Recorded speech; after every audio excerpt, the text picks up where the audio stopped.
Olá, estudante paranaense, bem-vindo à nossa aula de Geografia do programa Aula Paraná. E agora é importante que você tenha em mãos caderno, caneta, lápis e borracha, para quê? Para que você realize as anotações dos conteúdos que serão apresentados aqui e também que você acesse o Google Classroom e valide a sua presença por meio da atividade obrigatória.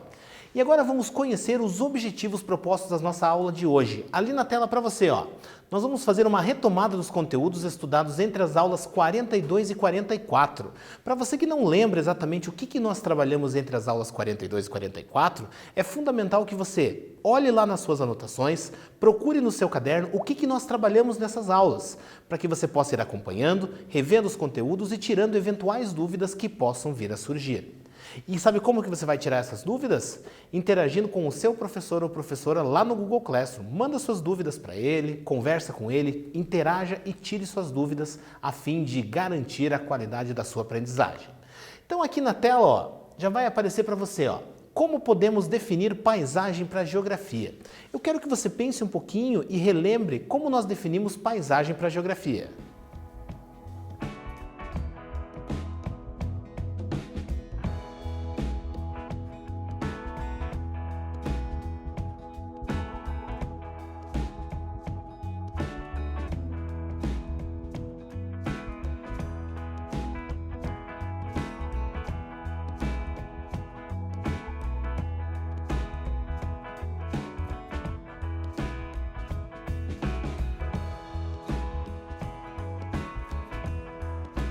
Muito bem, refletiu? Encontrou aí o que é paisagem para a geografia? Vamos ver se você localizou a definição correta aí no seu caderno. Olha lá, Paisagem é formada por diferentes elementos perceptíveis aos nossos sentidos e que podem ser de domínio natural ou cultural e que se articulam uns com os outros. A paisagem está em constante processo de modificação, sendo adaptada conforme as atividades humanas. O que isso tudo significa? Que a paisagem ela é formada por um conjunto de elementos. E esses elementos eles podem ser naturais, culturais, podem ser fixos ou móveis. E esses elementos eles articulam-se entre si na paisagem, vão constituir a paisagem. Então, quando você olha uma paisagem natural, uma paisagem cultural, você olha uma paisagem que contém tanto elementos naturais quanto elementos culturais, é fundamental que você tenha essa percepção, dessa articulação. E ainda, quando nós falamos em paisagem para a geografia, é importante que a gente perceba que, além daquilo que é perceptível aos nossos olhos, nós temos a questão que envolve os nossos sentidos, ou seja, a audição, fato, que vão estar associados diretamente à paisagem. Agora eu quero que você acompanhe na tela essas duas imagens que você está vendo aqui. Você está vendo uma paisagem de uma plantação, provavelmente uma plantação de cana-de-açúcar ou de arroz. E a segunda imagem aqui nós temos de uma praia, de uma vegetação intocada. Essas duas imagens aí, elas vão mostrar para a gente a primeira, a do lado esquerdo da sua tela, a paisagem da praia, ela é uma paisagem natural. Por quê? Esses elementos, eles se agruparam ali de maneira natural. Ou seja, não houve a interferência humana para a composição dessa paisagem. Já diferente do que você pode observar na paisagem da direita. Porque o que aconteceu ali? Ali nós tivemos a ação humana que organizou aqueles vegetais para que tivessem aquela disposição em linha, facilitando o cultivo, o manuseio e também a colheita. E agora na tela para você, vai aparecer a nossa próxima pergunta. Quais atividades podem transformar a paisagem? Pensa aí, procura nas suas anotações.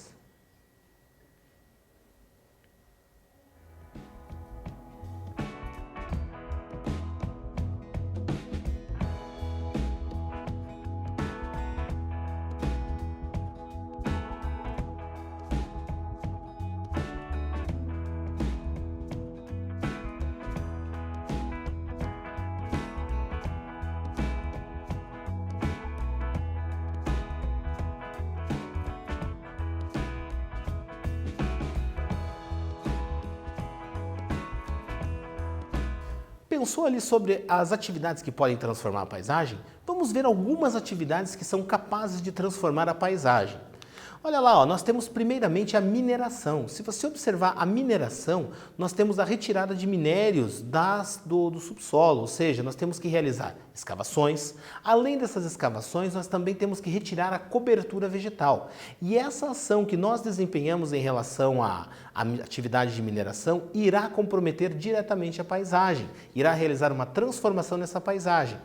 E não esqueça também que a atividade mineradora também causa impactos ambientais. Quando nós temos a retirada da cobertura vegetal, nós temos essas grandes escavações, nós temos uma alteração em todo o meio natural.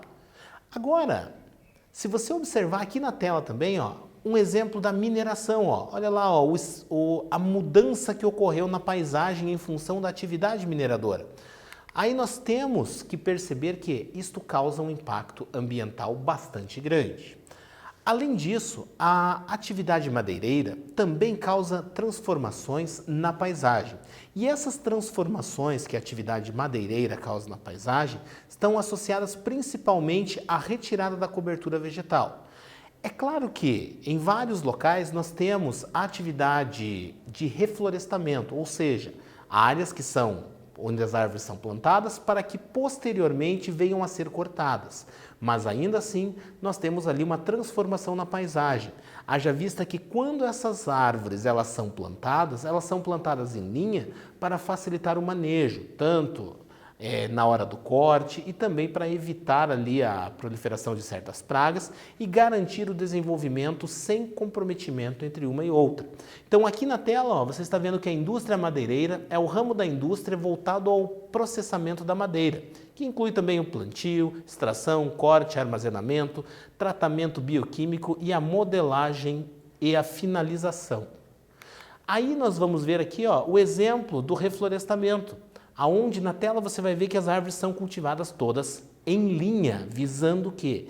Visando atender à facilidade do manejo.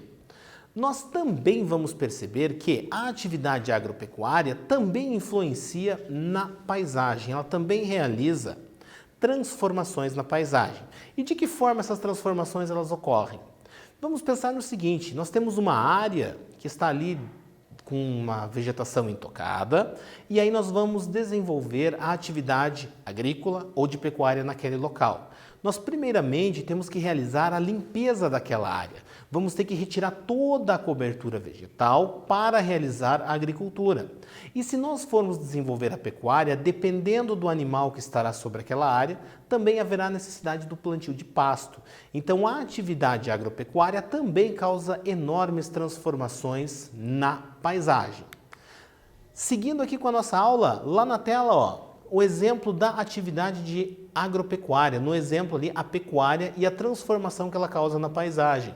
Você consegue observar ali que o gado, quando se desloca pela região, ele acaba promovendo a erosão do solo, acaba eliminando também a cobertura vegetal. E aqui, ó, uso e ocupação do solo. Nessa tela que você está vendo agora, o que você vai perceber? Nós temos uma área que foi ocupada pela população. Porém, essa área não era destinada para a ocupação humana. E por que ela não era destinada para essa finalidade? Haja vista suas características naturais. Nessa imagem que você visualiza aí na tela, você percebe que existe um relevo bastante íngreme, é uma área de vertente. E nessa área nós temos o quê? Nós temos o risco de erosão, nós temos o risco de deslizamentos de terra e isso compromete a população que ali vive. Olha a próxima imagem. Nós temos aqui ó, um deslizamento de terra. Então, uma área que não deveria ser ocupada acabou vindo a ser ocupada e essa ocupação acabou fazendo com que uma área geologicamente instável foi ocupada por pessoas e os processos naturais acabaram realizando o quê? A destruição daqueles imóveis, comprometendo a vida das pessoas. E nós também vamos perceber que, além das áreas de encosta, nós também vamos ter as margens dos rios, conforme você pode visualizar nessa imagem que aparece na tela. Ó. Essa imagem ela mostra para você um curso de rio durante um período de cheias. E se você observar com bastante atenção, você vai perceber que áreas que estão nas margens do rio acabaram sendo cobertas por água. Então, em função do quê? Dos processos naturais do período de cheia do rio. E aí nós temos também a produção de resíduos, que é o lixo que nós produzimos, seja o lixo ou o esgoto que nós produzimos. Quando isso é produzido e é lançado na natureza, acaba resultando também em transformações na paisagem. E agora na tela para você, ó, a nossa próxima pergunta. Eu sei que o ritmo é rápido, mas é fundamental que você esteja acompanhando as suas anotações, porque essa aula é uma aula de retomada. Lá na tela, ó, qual é a diferença entre consumo e consumismo? Qual que é a diferença? Isso você tem anotado no caderno. Vai lá!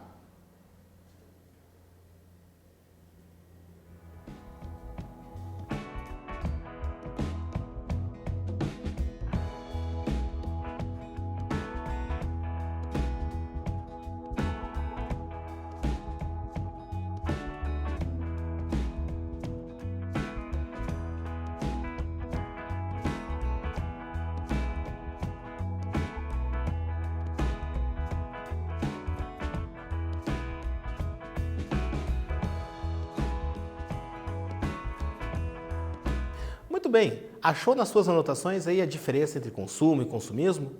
Vamos dar uma olhada ali na tela, as diferenças. Aonde a gente vai tratar de consumidor, que é quem pratica o consumo, que está associado ao ato de adquirirmos itens necessários para a nossa sobrevivência, para nosso sustento, para garantir a nossa vida. Conforme você vê ali na tela, ó, é o ato de comprar produtos ou serviços visando a necessidade real.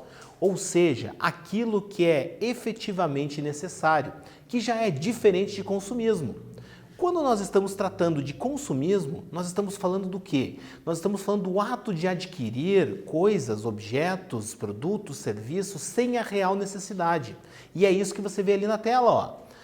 Consumista é quem pratica o consumismo, que é o ato de comprar produtos ou serviços de forma compulsiva. E quando você vê ali, você observa que tem uma figura do lado esquerdo da sua tela que mostra uma pessoa repleta de sacolas. E aí a pergunta que fica no ar: será que todas aquelas coisas que esta pessoa adquiriu, ela realmente tinha necessidade? Você já passou por alguma situação dessas alguma vez na sua vida? Você já comprou alguma coisa sem necessidade, estudante? Pensa aí, ó. Agora, seguindo aqui com a nossa aula, uma outra pergunta aí, ó, envolvendo os conteúdos que já foram trabalhados. Olha lá, ó. Quais as estratégias para incentivar o consumo? O que as empresas, o que a grande mídia acaba fazendo para nos induzir a adquirir, a consumir, a comprar? Olha aí nas tuas anotações, também falei sobre isso.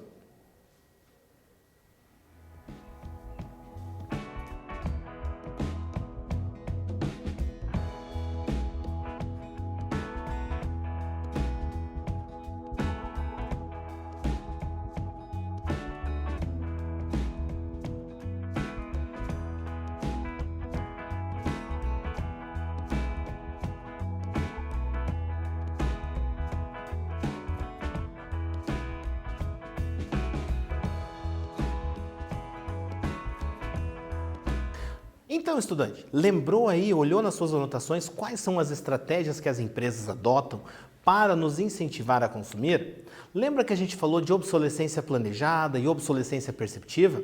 Dá uma olhada na tela, ó. Nós estamos falando aqui, ó, de obsolescência planejada. O que significa isso? Quando um determinado produto ele é lançado, o que vai acontecer? Muitas vezes as empresas elas desenvolvem estratégias para fazer com que aquele produto tenha uma vida útil bastante limitada, mas de forma a não comprometer a imagem da marca perante a sociedade, fazendo com que você novamente venha adquirir um produto similar da mesma marca. Isso acontece com telefones celulares, acontece com veículos, acontece inclusive com a garrafa térmica que você tem na sua casa. Com certeza essa garrafa térmica vai ter uma durabilidade planejada, ou seja, a indústria pensou em mais ou menos quanto tempo ela vai conseguir segurar ou a sua água ou seu café quente ou a sua água fria, mas quando essa garrafa perder a sua capacidade de manter a temperatura, você irá comprar uma nova garrafa.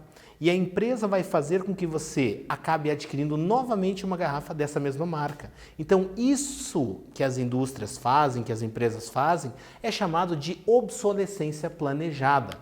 E aí nós temos também a obsolescência perceptiva.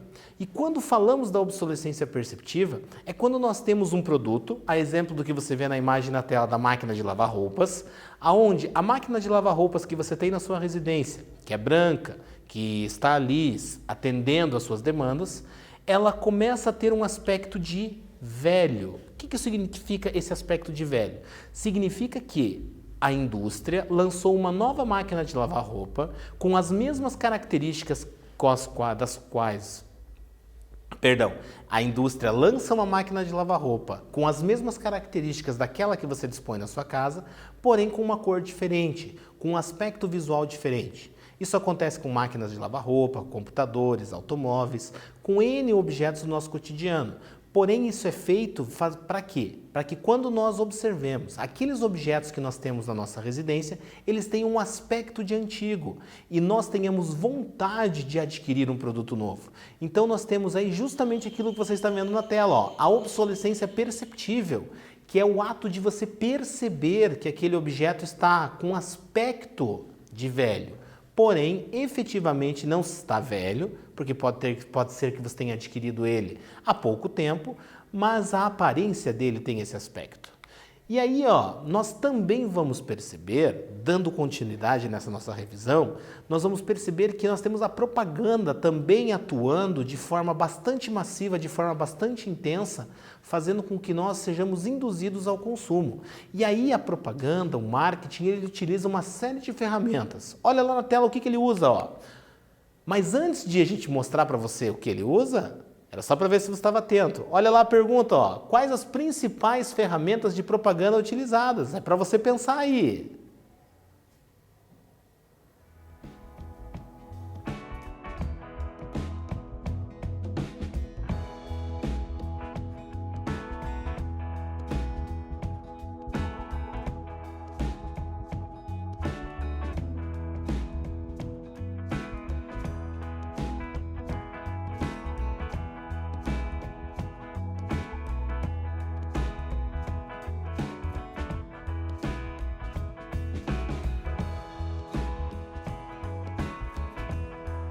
Muito bem, lembra das ferramentas que são utilizadas pela propaganda para nos induzir ao consumo? Olha lá a televisão, ó, na tela para você, ó. Então, a sociedade de consumo e a televisão quer dizer que nós somos bombardeados diariamente por anúncios publicitários. E esses anúncios publicitários veiculados na televisão podem estar entre os programas televisivos ou podem estar dentro dos programas televisivos. Por exemplo, você está assistindo uma partida de futebol e quando você está assistindo essa partida de futebol, você consegue enxergar placas publicitárias em torno do campo. Então, você está sendo bombardeado por anúncios publicitários. Ou ainda, quando está assistindo um filme, uma novela, e vê um determinado produto aparecendo naquele programa, naquele filme, naquela novela. Isso é propaganda. Além da televisão, nós temos o rádio. Porque o rádio é um dos meios de comunicação que consegue despertar a nossa imaginação. Então, nós podemos estar fazendo qualquer coisa e podemos estar, em paralelo, ouvindo o rádio. E o rádio vai veiculando propagandas por meio de sons, estímulos auditivos, para que nós sejamos induzidos ao consumo. Nós também vamos perceber os anúncios publicitários, as placas publicitárias chamadas de outdoors, aonde elas espalhadas pela cidade em locais de grande circulação vão estar enviando mensagens para nós, nos induzindo ao consumo. Claro que essa imagem que você está vendo aqui na tela, essa imagem é uma placa de sensibilização da Sanepar. Porém, ela poderia também ser uma placa publicitária tentando nos fazer consumir determinado produto. Nós também vamos encontrar isso em jornais, onde nós temos matérias pagas, anúncios que são impressos no meio das notícias para que nós venhamos a consumir esses produtos e ainda nós vamos perceber isso também na internet. Você já parou para pensar, você que está acompanhando essa aula pelo YouTube, você já parou para pensar que quando você acessa um determinado vídeo, você tem um anúncio publicitário antes? E que esse anúncio publicitário, ele é enviado para você a partir das suas preferências de pesquisa? Você já parou para pensar também que os vídeos que aparecem na tela inicial do YouTube estão relacionados diretamente com a sua preferência de vídeos que você tem assistido? Perceba isso. Se você assistir muitos vídeos sobre determinado assunto, eles vão começar a aparecer mais para você. Então a internet, os meios digitais acabam explorando isso de forma bastante intensa. E agora na tela aqui, ó, olha lá, ó, quais as consequências da sociedade de consumo para o meio ambiente? Pensa aí e olha nas suas anotações.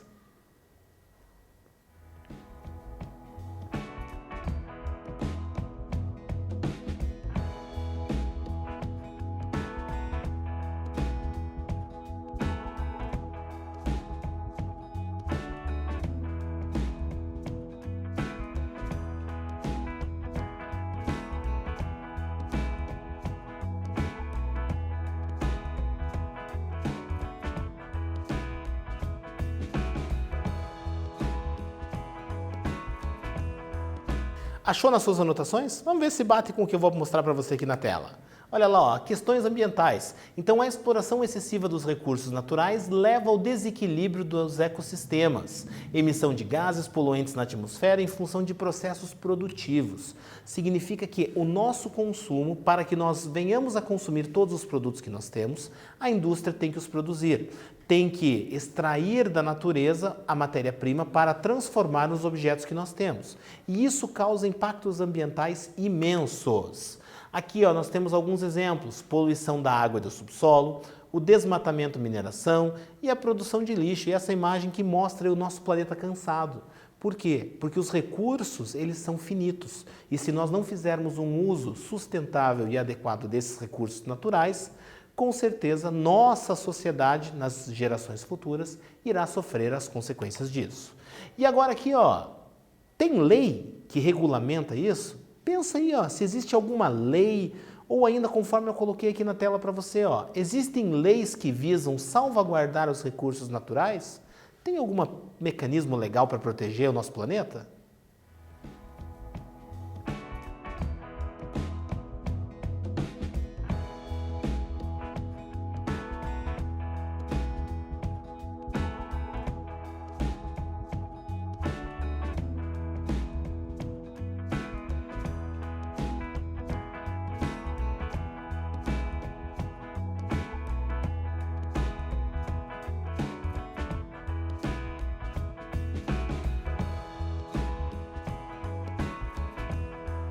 Muito bem, existem leis? Claro que existem leis, existem organismos mundiais, existem um conjunto de estruturas preocupadas com as questões ambientais. E aqui, ó, no Brasil, quando a gente fala, a exemplo do Brasil, vários países vêm criando leis para proteger os recursos naturais e também garantir o uso sustentável desses recursos. Quer dizer que tem muita gente preocupada com o planeta. Da mesma forma que teve e existem ainda hoje muitas pessoas que não têm preocupação, nós temos uma parcela muito grande da nossa sociedade preocupada com os recursos naturais e com a vida do nosso planeta. E agora na tela para você, ó, a nossa atividade é aquela que você que está encaminhando as atividades para a sua escola ou colégio, que você vai fazer aí no seu caderno, depois você vai encaminhar isso para a sua escola ou colégio para que seu professor possa validar. Lembrando que isso é válido apenas para você que está acompanhando as aulas exclusivamente pela televisão. Para todos os demais, continue interagindo no Google Classroom. Então agora que eu já dei esse recado, olha lá na tela a nossa atividade. Como o consumismo pode comprometer o meio natural? Anota aí, vai lá!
Muito bem, espero que você tenha realizado essa atividade.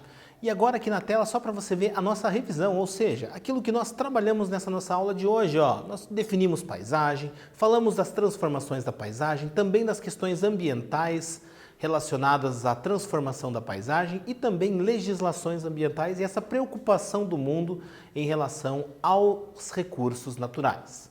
Quero te agradecer pela sua participação, pelo seu envolvimento na nossa aula, agradecer a toda a equipe técnica, ao nosso intérprete de Libras, Val. Muito obrigado, Val. E a você, até a próxima aula.